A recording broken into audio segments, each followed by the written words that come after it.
Hello everyone, welcome to online classes. So as you all know, जैसा कि आप सब जानते हैं, we are discussing class 10th chapter number 5 जिसमें हम क्या बात कर रहे थे everyday life, culture and polity के बारे में। हमने प्रिंटिंग के बारे में बात करी कि what is the printing revolution. मैंने बताया था आपको सबसे पहले चाइना में जो है वुड ब्लॉक्स वगैरह की हैंड राइटिंग जो है हैंड प्रिंटिंग वगैरह होने लग गई थी। फिर उससे जापान में गई, कोरिया में गई, फिर चाइना में जो है एक मैक्रोन हुल नाम का आया था व्यक्ति इटली से, और फिर वहां से चीजें सीख कर वो क्या गया, इटली वापस रिटर्न कर गया। फिर इटली में जो है वो वाली टेक्नोलॉजी ले गया, वुडिंग प्रिंटिंग वाली, वुड ब्लॉक प्रिंटिंग की, और फिर उसकी वजह से इटली में भी जो है बहुत ज्यादा प्रिंटिंग होने लग गई, हैंड प्रिंटिंग।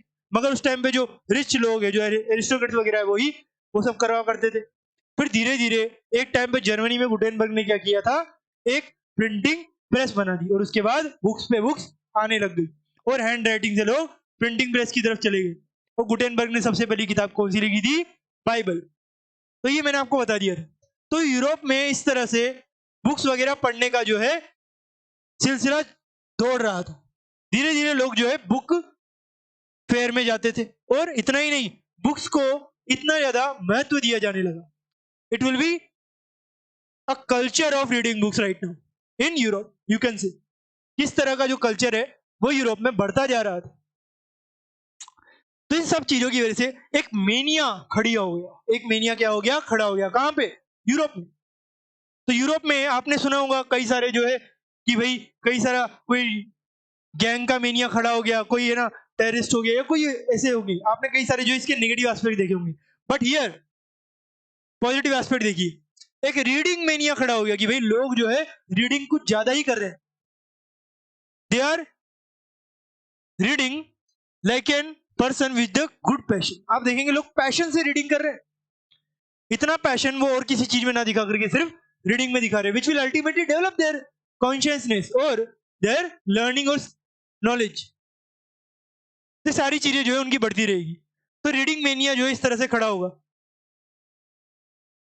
तो रीडिंग मेनिया में कौन कौन आएगा, यहां देखिए। Through the 17th and 18th century, कौन सी 17वीं और 18वीं शताब्दी में क्या होने लगा कि literacy rates went up in most parts of the Europe.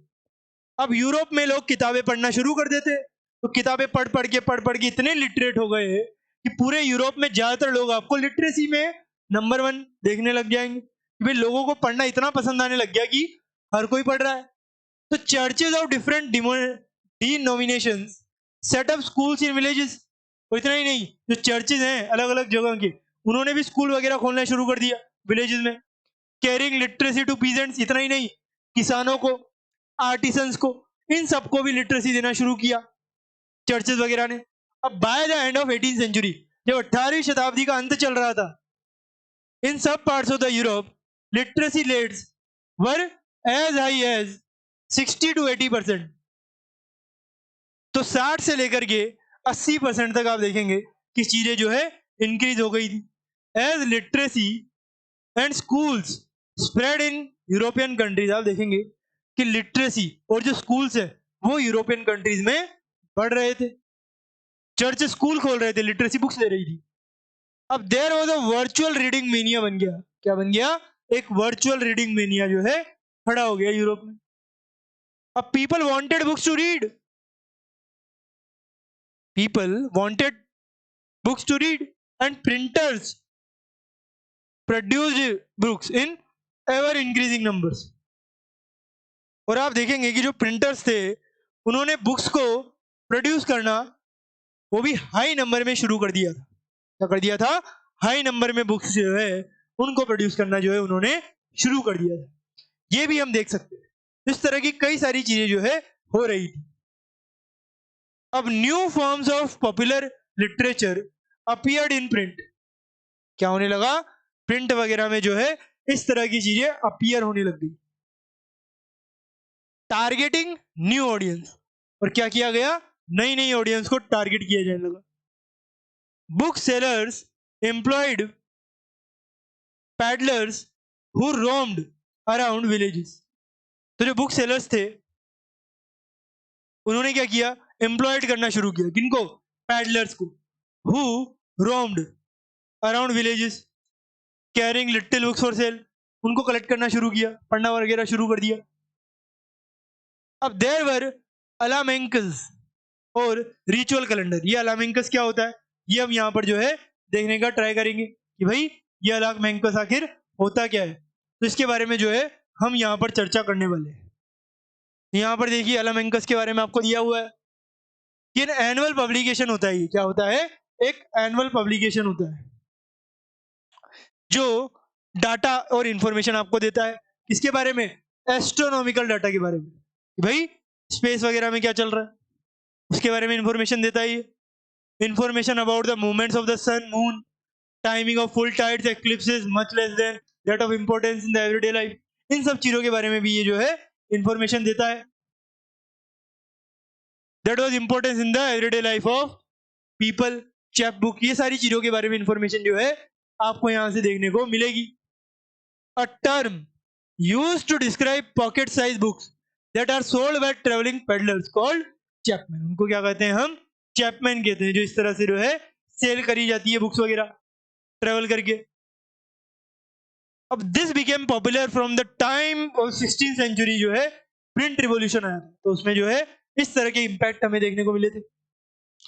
अब देयर वर अलाउंसेस, जो हमने यहाँ पे देखा है डाटा वगैरह, और रिचुअल कैलेंडर्स हुआ करते थे अलॉन्ग विद ब्लड, जो हमने बताया था ना वर्सेस वगैरह, फोकटेल्स वगैरह, कहानियां वगैरह, ये सब भी हुआ करते थे इन बुक्स में। But other forms of reading matter भी आने लग गया था उस टाइम तक, और लार्जली फॉर एंटरटेनमेंट भी चीजें हो रही थी। आप देखेंगे एंटरटेनमेंट के लिए भी कई सारी चीजें जो है आना शुरू हो गई थी। Began to reach ordinary readers as well, और इतना ही नहीं, जो ऑर्डिनरी रीडर्स है उनका भी बढ़ना शुरू हो गया था। अब in England penny chap books were carried by petty peddlers known as chapman, जो है वो शुरू करते हैं चैप बुक्स वगैरह। ये टर्म यूज करी जाती है डिस्क्राइब पॉकेट साइज बुक्स को। And sold for a Penney so that even the poor could bye them, और ये छोटी छोटी किताबें होती है जिन्हें पुअर भी बाय कर सकते हैं क्योंकि बहुत ज्यादा चीप होती है। तो इस तरह की किताबें अगर आप देखें तो in France the Bibliotheque Bleue, which was low price small books printed on poor quality paper and bound in cheap blue covers, उनका जो है सेल होना शुरू होता, चीप चीजें जो है वो प्रोड्यूस कर रहे थे। Then there were the romances printed on 4 to 6 pages, आप देखेंगे कई सारी रोमांटिक स्टोरीज भी लोग जो है बना के भेजा करते थे, और इस तरह की बुक्स भी आती थी, आजकल भी आती है, आप जानते हैं। अब more substantial histories which were stories about the past, past के बारे में कई सारी स्टोरीज जो लोगों ने उस टाइम पे ओरली बताई थी, किसी ने रिटर्न डाउन किया और बुक्स में बताई गई। अब books were of various sizes, अब ऐसा नहीं है बुक जो है छोटी बड़ी, कई तरह की साइजेस की होती है और उनको कई सारे लोग पढ़ते हैं, ये आप सब जानते हैं। ये बुक्स जो है उनको कई सारे लोग पढ़ा करते हैं। So books were of various sizes, serving many different purposes and interests. कई सारे पर्पसेस को, इंटरेस्ट को जो है वे सर्व करते हैं। The periodical press developed from the early 18th century, combining information about current affairs with entertainment. तो current affairs में क्या हो रहा है, एंटरटेनमेंट क्या हो रहा है, ये सारी चीजें भी जो है बहुत ज्यादा प्रिंट वगैरह की जाने लगी थी। So newspapers, journals carried information about wars and trade as well as news of the developments in other places. आप जानते हैं उस टाइम तक जो है न्यूज़पेपर वगैरह बहुत ज्यादा हो रहे थे और पूरे वर्ल्ड की न्यूज जो है जनरल्स न्यूज़पेपर्स में आने लग गई थी, और इस तरह से जो है डेवलपमेंट हो रहा था पूरे वर्ल्ड में प्रिंटिंग मीडिया का। So similarly the ideas of scientists and philosophers वो भी जो है प्रिंट होने लग गए थे। now became more accessible to the common people, कि भाई जो फिलोसोफर साइंटिस्ट जो भी वो आइडियाज है उनके, वो सब कॉमन पीपल को भी अब पहुंचने लग गए थे। अब ancient and medieval scientific text were compiled and publish, उन्हें दोबारा से कंपाइल करके जो है पब्लिश भी किया जाने लगा, बुक्स वगैरह उनके द्वारा भी लिखी जाने लगी according to their methodology. And maps scientific diagrams were widely printed, उनका भी जो है प्रिंटिंग होने लग गया, because schools are there, so students have to study all this things also. ये सारी चीजें जो है वहां पर होने लगी। अब when scientist like Isaac Newton जो है began to publish their discoveries, जब न्यूटन ने डिस्कवरीज पब्लिश करना शुरू किया, इसाक न्यूटन ने, they could influence a much wider circle of scientifically minded readers को जो है वो इन्फ्लुएंस कर सकता था थ्रू हिज पब्लिशिंग एडिटोरियल्स और may be you can say newspapers, journals वगैरह में। The writings of thinkers such as Thomas Paine, Voltaire, Jean Jacques Rousseau were also widely printed and read. लोग जो है कई सारे फिलोसफिकल आइडियाज जो है उनको भी स्प्रेड करते थे, उनको भी पढ़ते थे। Thus, their ideas about science, reason, rationality found their way into popular literature. आप देखेंगे इस तरह की जो आइडियाज है उनके, वो लिटरेचर में आना शुरू हो गए। क्या आने लग गए? वो लिटरेचर में आना शुरू कर दिए गए, और इस तरह से कई सारी चीजें जो है वहां पे होने लग गई। अब यहाँ पे एक बॉक्स दिया हुआ है आपको, इस बॉक्स में कुछ चीज बताई गई, नोट किया गया क्या कि 1971 अ लंदन पब्लिशर जेम्स लेकिंगटन, उसने क्या लिखा अपनी डायरी में, let's see.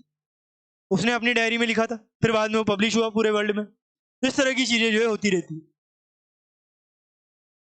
He wrote in his diary, the sale of books in general has increased prodigiously within the last 20 years। जो इस तरह की चीजें हो रही है, the poorer sort of farmers and even the poor country people in general who before that period spent their winter evenings in relating stories of witches वगैरह, चुड़ैलों वगैरह की कहानियां आने लग गई, घोष वगैरह की, hobgoblins, now shorten the winter night by hearing their sons and daughters read them tales, romances वगैरह जो है ऐसी स्टोरीज आने लग गई, लोग पढ़ के बहुत ज्यादा उसके इमोशंस में बहने लग गए। अब if John goes to town with a load of hay, he is charged to be sure not to forget to bring some home pedigree pickles adventure, कि भाई वो तो करना जरूरी है, वो तो देखना ही है। And when Dolly is sent to sell her eggs, she is commissioned to purchase the history of Joseph Andrews। तो जो वो एग लेने जा रही है, उसे दिखी कोई किताब वगैरह पढ़ने के लिए, उसने खरीद ली। तो इस तरह से जो है कल्चर इस तरह का डेवलप होता जा रहा है, जो हम यहां से देख सकते हैं। अब चलिए आगे चलते हैं।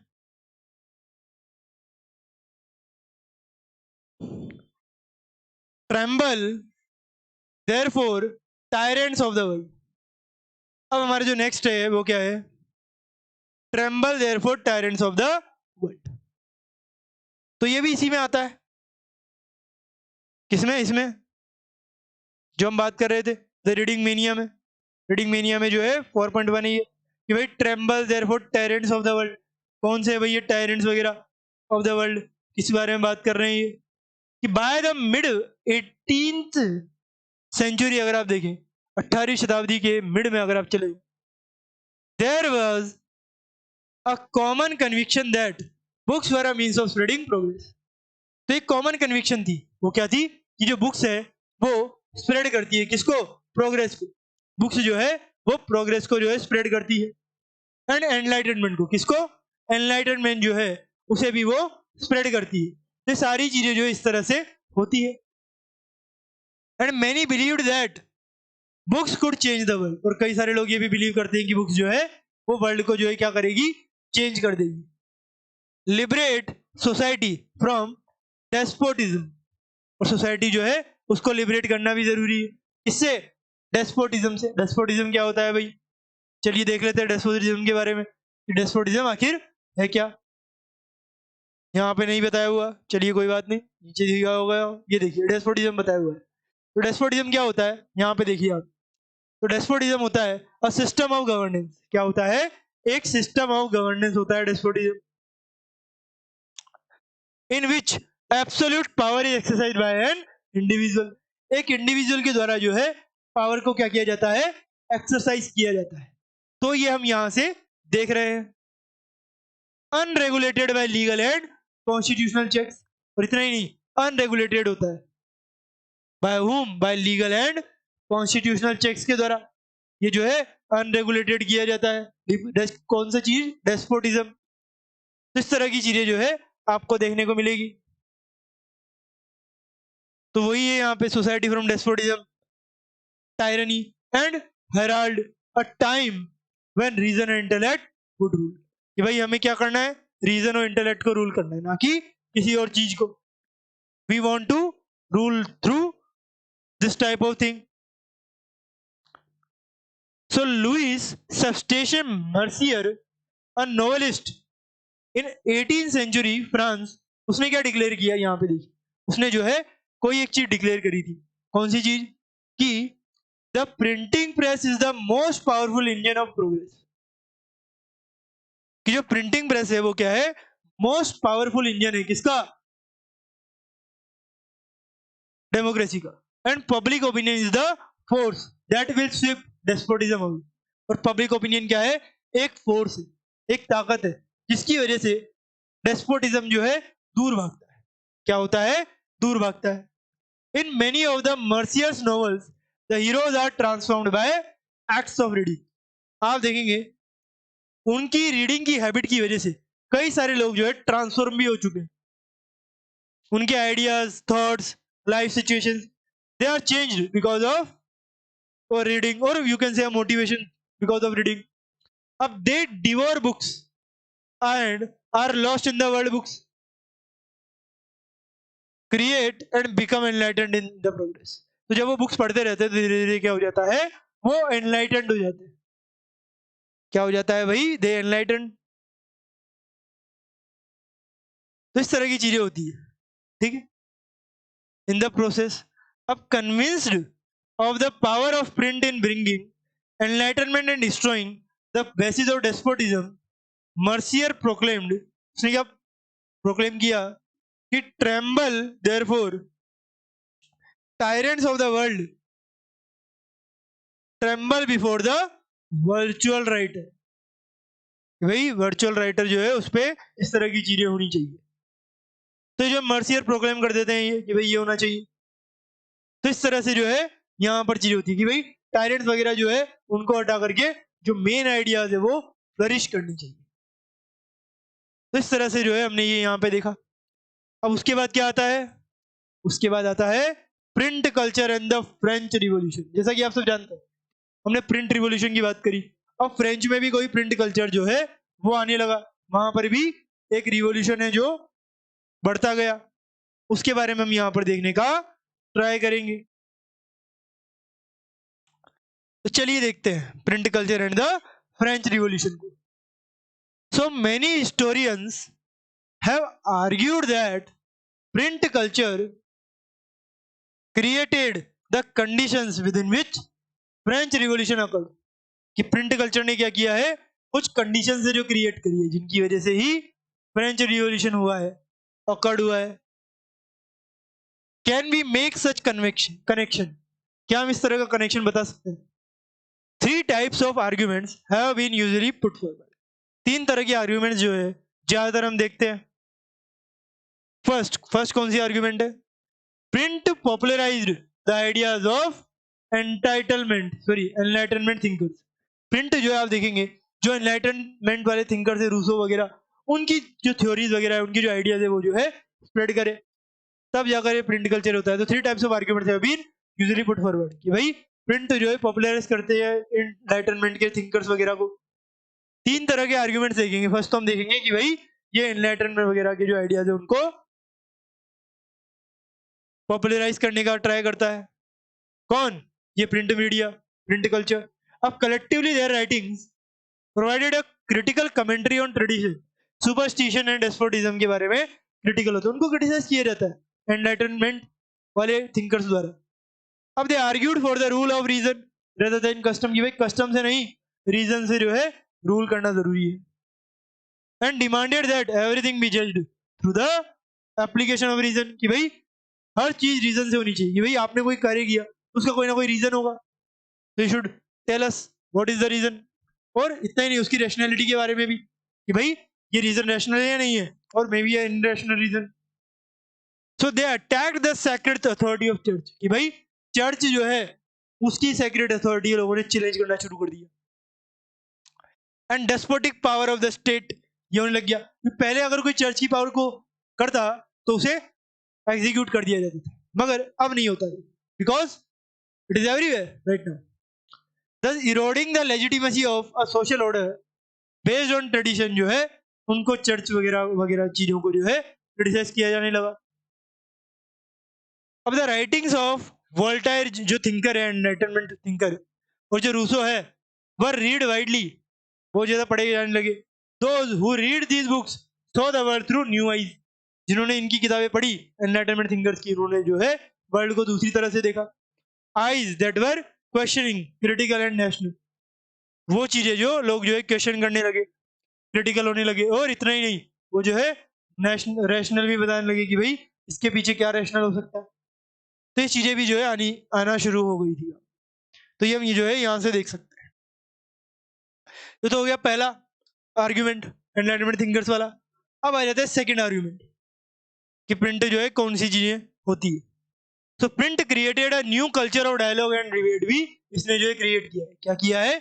एक नया कल्चर बनाया डायलॉग और डिबेट का। All values, norms, institutions were re-evaluated and discussed by a public that had become aware of the power of reason, recognise the need of the question existing ideas and belief. तो लोगों को जो है printing media की वजह से, newspapers या फिर अलग अलग जर्नल वगैरह पढ़ने की वजह से, रीडिंग हैबिट की वजह से वो जो है क्वेश्चन करते हैं, रीजन पूछते हैं और रैशनैलिटी को भी देखते हैं। इस वजह से उनके आइडियाज बिलीफ भी चेंज होते रहते हैं। अब with in this public culture new ideas of social revolution came into being. अब इन न्यू आइडियाज में सोशल रिवोल्यूशन भी जो है शामिल होने लगा कि भाई सोशल रिवोल्यूशन होना चाहिए, ये होना चाहिए, वो होना चाहिए, ये सारी चीजें जो है होने लगी। अब थर्ड क्या है? बाय द 1780s ये जो है न्यू कल्चर और डायलॉग डिबेट तो आने लग गई, मैंने आपको बता दिया। अब अगला क्या आने लगा? अगला आने लगा थर्ड क्या है? By the 1780s there was an outpouring of literature. Literature की क्या होने लगी? आउटपोरिंग होने लग गया, बहुत ज्यादा होने लग गया। दैट मॉक द रॉयल्टी, उसने क्या किया भाई? रॉयल्टी को मॉक करना शुरू कर दिया कि भाई you are nothing, it is the people who rule, and criticise their morality, उनकी मोरालिटी को भी क्रिटिसाइज किया, भाई आप किस बार की मोरालिटी दिखा रहे हो, you are not royal at all. इस तरह की चीजें जो है बहुत ज्यादा आने लग गई लिटरेचर में। In the process it raise questions about the existing social order, कि भाई जो चर्च वगैरह ने जो सोशल ऑर्डर बना रखा है उसको भी चैलेंज करना शुरू कर दिया गया लोगों द्वारा। Cartoons, caricatures typically suggested that the monarchy remained absorbed only in sensual pleasures, while the common people suffered immense hardships, कि भाई मोरालिटी तो बहुत कम दिखाते हो आप, सफर तो हमेशा लोग करते हैं, बहुत ज्यादा हार्डशिप से फेस करना पड़ता है। द लिटरेचर सर्कुलेटेड अंडरग्राउंड, जो भी लिटरेचर है वो क्या होने लग गया? सर्कुलेट होने लग गया, वो भी underground, and led to the growth of hostile sentiments against the monarchy, कि भाई मोनार्की के खिलाफ क्या होने लग गया? होस्टाइल सेंटिमेंट्स वगैरह जो है होने लग गए। How do we look at these arguments, और हम इस तरह के आर्ग्यूमेंट्स को किस तरह से चेंज कर सकते हैं और क्या कर सकते हैं, ये भी हमें देखना पड़ेगा कि how do we look at these arguments. तो there can be no doubt that print helps the spread of ideas, जो प्रिंट है वो आइडियाज को स्प्रेड करने में हेल्प करता है। But we must remember that people did not read just one kind of literature, कि जो लोग हैं वो सिर्फ एक तरह का लिटरेचर जो है वो नहीं देखते। If they read the ideas of Voltaire and Rousseau, अगर वो उनको पढ़ते हैं, they were also expose to monarchical and church propaganda से जो है वो भली भांति परिचित हो जाते हैं। They were not influenced directly by everything they read और सो, वो कभी भी जो उन्हें पढ़ा सोचा उससे इन्फ्लुएंस नहीं होते, वो एक रैशनल माइंड लेके चलते। So they accepted some ideas and rejected others, उनको जो बेटर लगा उन्होंने एक्सेप्ट किया, जो उनको बेटर नहीं लगा उन्होंने रिजेक्ट कर दिया। सो दे interpreted things their own way. Print did not directly shape their minds, but it did open up the possibility of thinking differently. वो जो है वो ओपन कर दिया है। माइंड को चेंज नहीं कर सकते, मगर they can broader their aspect of thinking. ये देखिए इस तरह का जो है ये the nobility and the common people before the French revolution, cartoon of the late 18th century. आप देखेंगे फ्रेंच रिवॉल्यूशन में नोबल लोग जो है उनको पूजा जाता था, और जो दूसरे लोग हैं कॉमन पीपल, उनका कोई ख्याल नहीं था, they are in a lower title. इस तरह की चीजें जो है उस टाइम में प्रिंट मीडिया भी बताया करता था। इस वजह से कई सारी जो है रिवॉल्यूशन आपको देखने को मिलेगा फ्रेंच रिवॉल्यूशन में। अब आ जाते थे 19th सेंचुरी, कि भाई 19th सेंचुरी में क्या हुआ। 18th सेंचुरी तक ये सारे प्रिंट वगैरह का चीजें चली और ये सब जो है होने लगा, फ्रेंच रिवॉल्यूशन वगैरह ये सब हो गया। अब 19th सेंचुरी में क्या हुआ, तो 19th सेंचुरी में किस तरह से ये चीजें हुई ये हम देखेंगे। चिल्ड्रन, वुमेन, वर्कर्स, ये सब हम देखेंगे हमारे नेक्स्ट पार्ट। तब तक के लिए thank you very much, have a nice day.